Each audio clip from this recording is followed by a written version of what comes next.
One of the most interesting and provocative challenges for boards today, of course, are the fiduciary responsibilities that flow from all of the activities that relate to managing assets and providing resources for an institution that is growing rapidly and having more and more need for additional funds in a very changing environment. It's interesting to see how that's evolved. I know that in the 20-plus years that I was in it, I saw a beginning of, across the country, of small-town university endowment processes, where basically many of them came from small communities. They had one bank, they had one insurance agency, they had one law firm. They, in fact, had one basic interactive process. For those of us, my background is limited in the area called law, and we used to cringe because we always told that the conflict of interest, and yet that's the way many of these institutions really evolved. As the 90s and the 2000s have evolved, though, now bring with them fiduciary responsibilities that really relate to the context of understanding today's business world. We've had some big-time cases that came through that now have dictated the changes in the way we do things.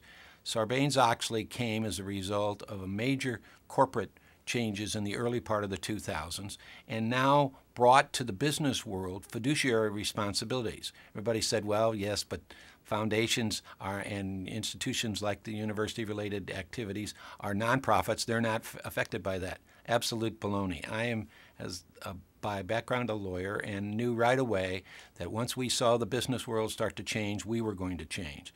And I said to my CFO at the time, it isn't going to be very long before we're going to be responsible for signing off on all these financial reports, and the board is going to have to know that they are responsible for those.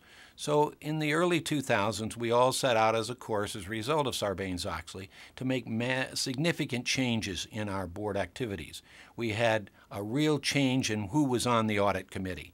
We really went after the concepts of conflict of interest and made sure that not only were we dealing with that issue in a straightforward and an ongoing business manner whereby we executed policies and procedures for conflicts of interest, but we made sure that when we entered into business transactions, they were at arm's length and that the public was now aware that we were no longer dealing in the kinds of relationships that used to be paramount within the foundation's activities. Now we deal with the contracts in a transparent nature.